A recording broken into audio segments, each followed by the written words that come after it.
Don't touch that dial. You're tuned in to the Dread Podcast Network. Welcome to Development Hell.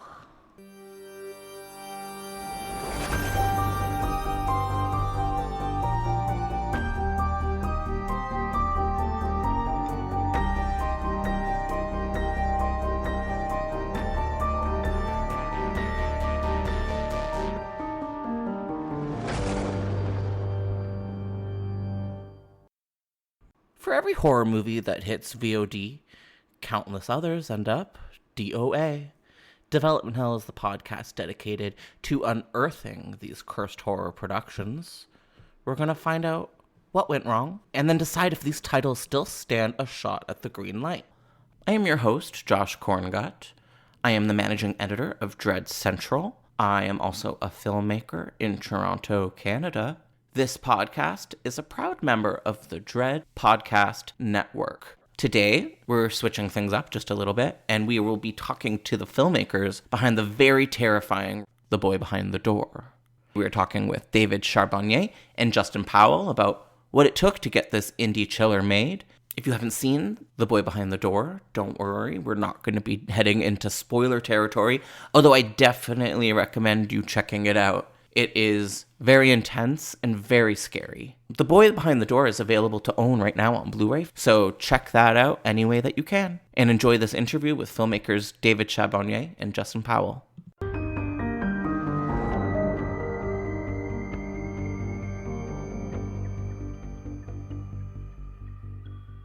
Welcome to the Development Hall podcast. I'm so excited to have you here. How's it going? It's going well. Thanks for having us. Awesome. Yeah, thanks so much for having us. How are you?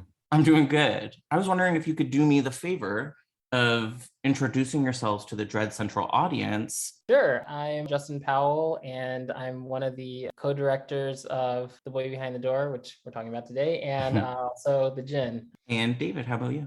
I'm David Charbonier, and I'm the other half of this writing-directing duo. I'm thrilled to have you both here today. I'm a big fan of both of your films. And the world's kind of crazy right now. There's a lot going on in the news, and I'm just wondering, how are you guys holding up sort of on a personal level? Honestly, a lot, I think, better than when this all first started. You know, I think that a lot of us have gotten kind of into the groove of being able to cope with, you know, what it is to live in a pandemic world. So, and I feel like I'm kind of speaking for David too. We both kind of homebodies, so it's kind of nice to be home a lot, so that doesn't bother us too much. It's sort of just getting easier in a way, and I'm not totally missing a lot of the social things that, you know, there was a lot of pressure to sort of do. I'm also very much a homebody. It's nice to be able to work from home and do all that without LA traffic. I was wondering if you're giving me a bit of a log line of what The Boy Behind the Door is all about. Sure. It's about these two boys who, after getting kidnapped, have to figure out a way to save each other before the kidnapper realizes that they're kind of on the go. So it's this real kind of race against time, nonstop thriller. At least that's what we want it to be. You guys premiered at Fantastic Fest in 2020. Was that festival sort of running in person at that time? Justin, correct me if I'm wrong, but I think that was right when it was starting, kind of. I know we were not able to attend. Actually, I don't even know if they had an in-person one, to be quite honest. It was totally virtual, yeah, because that was in 2020, and I think September of 2020. So it was very in the midst of the pandemic. So no one was going in person, and we were lucky that they had a festival at all, to be honest. Was it bittersweet getting into this incredible festival, but also knowing it wasn't going to play out in the traditional way? Was the excitement still there for you guys when you got the good news? The excitement was definitely still there. I mean, it's indescribable. It feels really good when, you know, your movie or something you worked on gets recognized, even in any sort of way. So we were super stoked, and Fantastic Fest is just such a cool festival. And going back to being homebodies, I feel like that was one of the things where it took a little bit of the pressure off, where we didn't, you know, we had to go through all that, meeting people, talking, shaking hands on a show. So how are you usually with that kind of a thing, with networking and the parties and all that? I don't think either of us particularly enjoy the networking aspect of the industry, which is sadly like 70% of the industry. Mhm. We really just enjoy, creating and, just the artistic aspects. I think that we've had to force ourselves to become a little more comfortable with networking and, getting to know each other, but I don't think we'll ever really feel fully comfortable in those kind of environments, if I'm being honest. It seems like you guys have been working together for a while now. You have 2 major feature films, a couple of short films that I was noticing. How did you guys start working together creatively? Ooh, okay. Well, we've known each other actually pretty much our whole lives. We've been best friends since kindergarten. So we kind of always knew that we were going to end up like working together in some capacity, I think. Mhm. Honestly, this kind of just became a further extension of just our friendship in general, because we both were always interested in film and horror. So it was just kind of the next logical step for us. Cool. What was the first like project, which I'm assuming would have been a short that you guys developed together? Well, before we even like picked up a camera, we really did spend a lot of time just writing, coming up with different stories. Then, we built some of those out into scripts. And of course, everything you do when you're first starting out, looking back, isn't really good.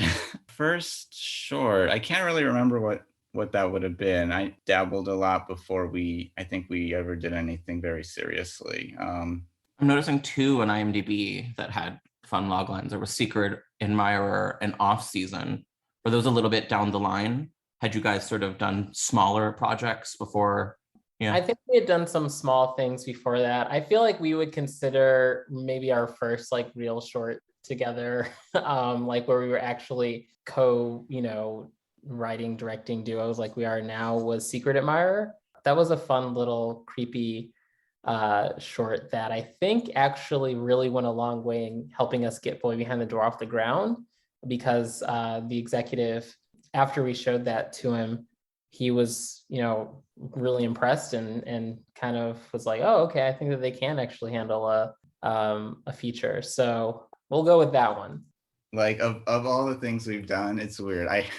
I do really like that short film because it was, I think, like beginning experience for us in terms of like figuring out a look and an aesthetic that we liked, and camera movement and angles, and it was very I think instructive, and yeah, it was just a great experience. Anyone that wants to go into filmmaking should just start with the short film, even if now iPhones can do so much, and you just really discover so much when you sort of dive in and don't always, like, I hate to say, don't always think too hard. You just have to sometimes just do it.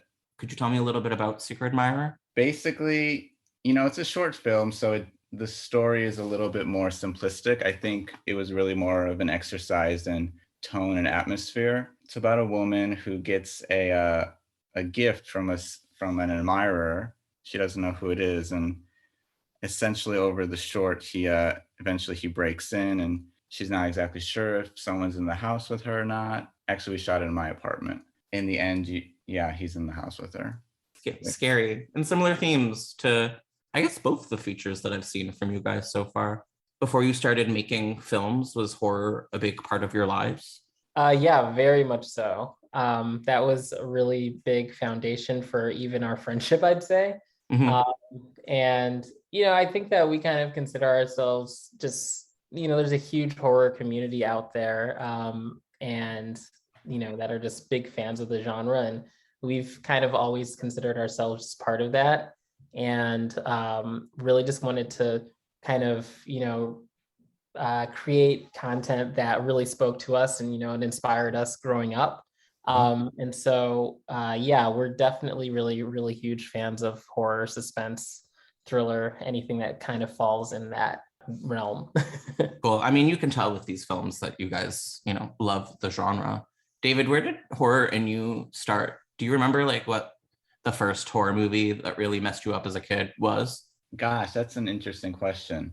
I feel like I had a really lucky childhood in a way where my parents weren't like crazy about like, oh, you can't watch this, you can't watch that. Basically, I could just watch whatever I wanted. And a lot of, many weekends I would, my grandmother would take me to like Blockbuster, and she would just let me like go down the horror aisle and I could pick out like two movies. I don't know, really, like it was, I think that Blockbuster horror aisle, as like crazy as that sounds, seeing all like the cool VHS artwork. Horror movies do have like the coolest imagery, I think, in like that sense. So it draws you in. You fall in love with just the feeling, the adrenaline of watching a horror movie. Yeah. If you want one specifically, Child's Play has a very special place in my heart. Oh. The artwork is terrifying. The second movie with him and those big scissors.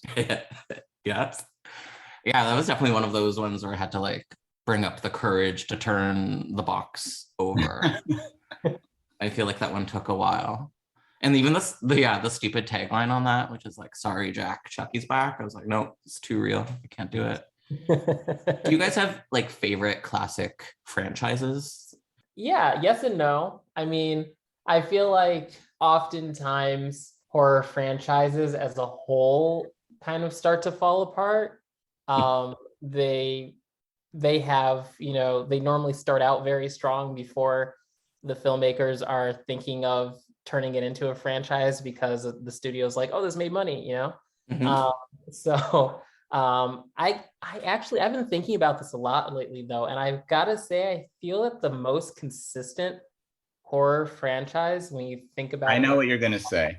I already know what you're gonna say. Scream? Is that what I was gonna say? Yeah, Scream, because there's only one movie in Scream that's bad. Okay, well, everyone's gonna have a different answer for that. Which one that could be? Really? I mean, people don't agree with my least favorite, so I'd love to hear what you both think is the sore thumb of the series. I know that. Dave and I are both in agreement that the third one is the worst, but at the same time, I know there's been a very big recent uptick for people in terms of like appreciating the third one. And I will say, because I rewatched it recently, I still don't like it, but I do think it's not quite as bad as a lot of, like, when you think about like really bad horror movies, like franchises going to shit, it's not like on necessarily that level, but I feel like Definitely. Scream is so consistently good that one is like, it really is like a step down and it's for so many reasons. There was so much like studio interference, and they couldn't get Neve Campbell to like, to shoot as much as they really needed her in the movie, and like just a whole bunch of crazy rewrites and all that stuff. And there was I think the whole thing where they needed like to have less violence, so things were kind of being censored, and so you kind of feel that in the kills not being as visceral. But when you like, there are things that are great, like Parker Posey, and like, the main trio, when they are there, are still always fun. But it just, I feel, isn't quite as strong. And obviously, the writing just isn't quite there for obvious reasons. So we don't. But all that to say, Scream is an amazing franchise, and we're only saying that about the third one because they set the bar so high with every single movie. The third one, as good as it is, kind of doesn't feel like a Scream movie compared to the other ones. So I agree with you on that level. Yeah, and because of Columbine, I think they really cut down on the gore, which is a little bit too bad. But yeah, you're right. It's a very, out of all the franchises, it's probably the most, or one of the most consistent. A question I love asking horror filmmakers is, if you had carte blanche of either rebooting or extending a classic horror franchise, do you know which ones you guys would pick? Ooh, I'm gonna let you take that one, David. Okay, I have a couple different ones. I think a great franchise that really, really needs to just be rebooted from like the start, because it has such a great concept, but then like the sequels that they made following it just became like, oh, how can we kill people in interesting ways? It lost like all the, and Justin knows what I'm about to say. I do know. Is Final Destination. Oh, like, let's start fresh with Final Destination the way they did with like Halloween and Scream. I feel an audience would really respond well to that because you have the nostalgic factor, you have the name, but like, let's stop making it like silly the way that like, the 5 sequels are, or 6, however many sequels. It's just kill counts. Like, let's make it suspenseful.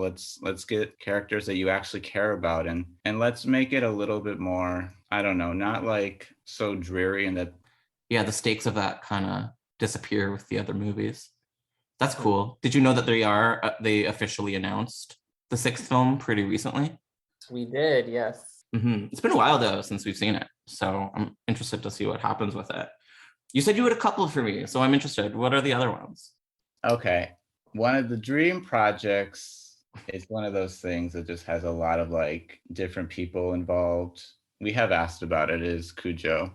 It's just such a great concept and story at its core, a mother and her son, and we love that sort of dynamic of a parent protecting their child, and it's a fun concept. It's something that could be like a thrilling ride, the way that like a movie which we love, Crawl, sort of was. Amazing movie.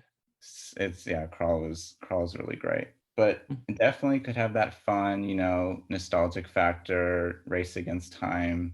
It's harder now though because audiences are more, or executives are more wary of like violence with animals, especially dogs. Dogs are very beloved, even if they are rabied and killing people. Still rooting for them. Yeah. Yeah, I mean that's one we talk a lot about as being sort of a dream project. We just feel it could have we could do a really interesting modernized take on it.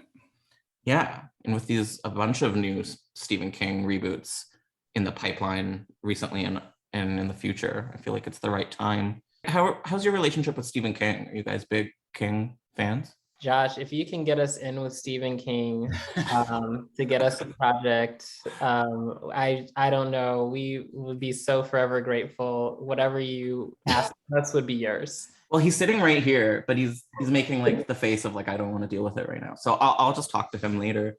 Please do. I will. Yeah, I'm a huge Stephen King fan as well, which is such an easy thing to say in the horror world, but it's true. I'm the managing editor of Dread Central now, so basically like 1 out of every 5 articles I put out is Stephen King related, and they have to put up with that. If you had to pick a favorite King novel, Justin, what would it be? Ooh, I'm always going to be a sucker for misery. I think forever. I'm just kind of in love, so I'm gonna go with that. And where do you stand on the film versus book controversy? I feel like people are very strong with their one or the other. Do you love them both? Or I actually love them both. I'm really good at separating, I think. Like, the book mediums from like the film adaptations for anything. I actually had that same thing with Harry Potter, where I'm just like, I just have to look at them as 2 very different, entities. Yeah. And in their own, each in their own way, have their own merits. And I was introduced to it through the movies, so that was my first experience with it. So maybe that's why I feel that way also, but okay, but hobbling or axe, which is the scarier of the 2? I mean, hobbling is pretty I think hobbling too. Yeah. I still can't watch it, and they don't really show it, but every time I watch that movie, I do not watch that scene. I can't do it. It's too much. It's just because like Kathy Bates's performance is just like, it's so wild. It's so great. Did you know they did I think a Broadway adaptation of it with Laurie Metcalf and Bruce Willis? No. Doesn't that sound crazy? That sounds amazing. Yeah. And apparently he didn't like memorize his lines. And there's like these infamous days of Laurie Metcalf having to like give him his line on stage. I would just love to be there for that. Yeah. Is it on video somewhere? We have to find it. We have to find it. Yeah. If I find it, I'll like literally include the audio in the middle of this for no reason. But David, I don't want to leave you out in the cold. You said Cujo is the one you'd want to adapt. But in terms of like your favorite book, is that it? Or would there be something different in the King verse for you? It's always going to be Cujo. a Stephen King movie that I really, really loved, but I never read the book for, also starring Kathy Bates, was Dolores Claiborne. And I Yes. feel like that one is really underappreciated. Yeah, because Misery is getting all the attention, and then Dolores Claiborne is just out here, you know, in the shadows. So good. The book's really good too, not to be that guy, but I love it. My friend stole it from me from I don't know, like a secondhand shop once. And so reading it felt extra dangerous. I was wondering, to pivot back to The Boy Behind the Door, where did the idea for that come from? What was the root of that concept? So it's interesting. I think it kind of initially came from just a rejection of a bunch of our other stories and scripts, like when we were trying to get our first feature going in Hollywood. Mhm. And David and I just kind of naively were like, let's put together something that we think we can just shoot ourselves, not realizing that like having two kids at night in a horribly dangerous, subject matter is not going to be cheap and easy to do. But that naivety, I think, allowed us to come up with something really kind of unique and clever. And then from there, we just really built it out off of, we kind of come at things from building out of themes that we want to explore first. And we really wanted to explore, friendship and loyalty and survival. That kind of is how everything blossomed. And I think that we took a little bit of inspiration from our own friendship. Growing up, we often had conversations about if we actually would turn back for the other or keep running. Dark. And David and I discovered that David apparently would turn back and I would keep running. So I mean, I respect both options. You got to do what you have to do. Yeah, you gotta do what you gotta do. Like who would be who, but you just kind of answered.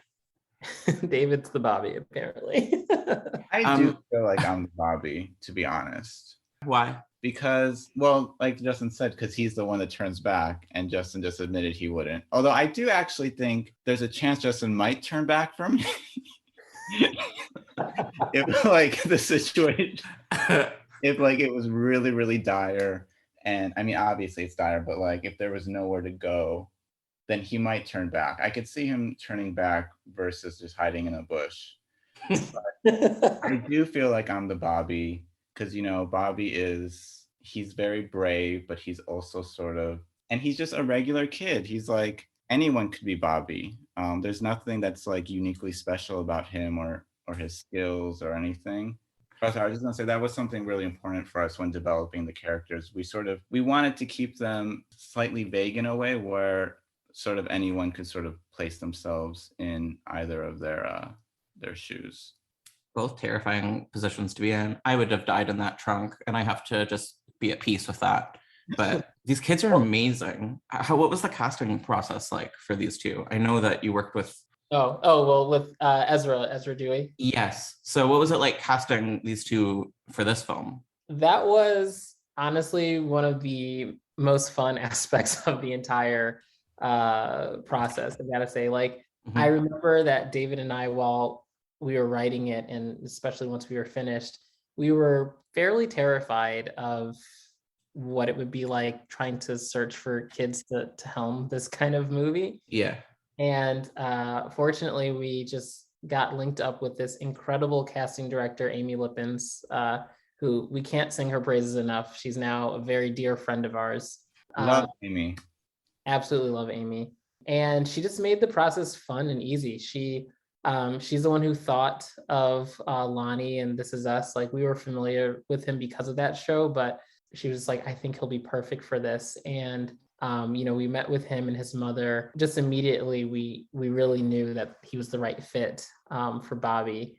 And for Kevin, we held casting, an open casting call. And Ezra was one of the earlier kids that had come in, and David and I just knew, we were like, oh, it's Ezra. And there's absolutely no question. I think that some of the executives weren't they didn't necessarily care as much at the time. They were more preoccupied with like, well, we got to figure out location and blah, blah, blah. And so like, we were like, okay, but it's, Ezra for Kevin. They're like, yeah, we'll come back to it. But we just always knew. So we auditioned a whole bunch of other kids, just Kids. like, but Yeah. knowing that we were going to go back to him, and, together they're just a powerhouse. Yeah, they blew it out of the park. I was crying by the end. This is a really intense, beautifully crafted film. So big congrats to you guys, but also those two actors.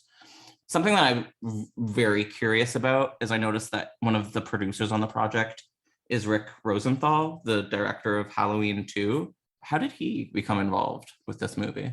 Well, Rick owns the production company, Whitewater, that we eventually came in contact with. A producer who we met a while back, Ryan Lewis, introduced us to Rick and Rick's company. And Rick is the one exec Justin was talking about that we showed that Secret Admirer short film to, because up until that point we hadn't really done anything other than mostly just writing. That was sort of our one visual piece to show, and Rick sort of got it right away in terms of like seeing the story and our vision for it. And yeah, it was interesting because Whitewater, Rick does have that amazing history of having directed Halloween 2, but his company, actually, this was the first horror movie that his company has ever done. And I don't know, maybe I'm just reaching, but I feel like it kind of had a similar cat and mouse high intensity energy that Halloween 2 kind of has. So it was cool to see him in the credits. Maybe that's what he gravitated towards when he was looking at the project. I'm wondering what is next for you two. Is that something you guys are allowed to sort of share? I mean, well, I wish that there was more to share, to be honest, but we do have a couple things that are in the works. There's one in particular that, fingers crossed, please keep your fingers crossed for us, that it is, getting a lot closer, and we can't really discuss it. Okay. But if it happens, it's something that we've been really trying to get off the ground for a little while now, and it's something that we're so excited about, and really think it could be a really, really exciting time. So okay, I like that. And worst case scenario, if it doesn't, you have to come back and we'll have to talk about it on Development Hell. Before I set you both free, I was wondering if you have any spooky recommendations for the Dread Central audience, maybe movies or TV shows that you've seen recently that I should check out. I mean, for me personally, I haven't been able to just watch much TV lately. I've been very busy. I think Dave and I have both been kind of swamped. Honestly, we both saw and loved the most recent Scream. I know now people at first people were like, yeah, I love it. And now like some fans are like, oh, it's not that good. And I'm just like, all right, you guys loved it like 5 minutes ago. But yeah, fans are stinky. Yeah. I mean, honestly, I do think that that's a really great entry in the series. I loved it too. Yeah. Really nice way to reboot the series. Gosh, I wish I just, like Justin said, I just haven't really had time to enjoy any movies lately. It's really a shame because I feel like that's something we need to make a priority. Hey, you're making movies. I mean, I'm hearing about some out of like South by, like Ty West's new film, and I want to Fresh and things like that. So I mean, I know that there are some really great ones out there that I think that Dave and I just haven't had the opportunity to see yet. I got to say, I saw X recently, the new Ty West, and I really, really recommend it. It was very fun. Yeah. But on that note, I think I have to set you guys free.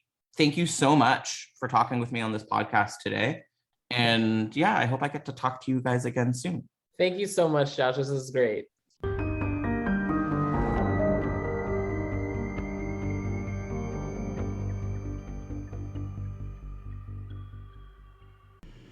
Thank you so much for listening to Development Hell. If you enjoy this podcast, then please do us a major favor of leaving us 5 stars and writing a positive review. It really makes all the difference in the world. We'll see you next week with a brand new episode of Development Hell. Thank you for listening to the Dread Podcast Network.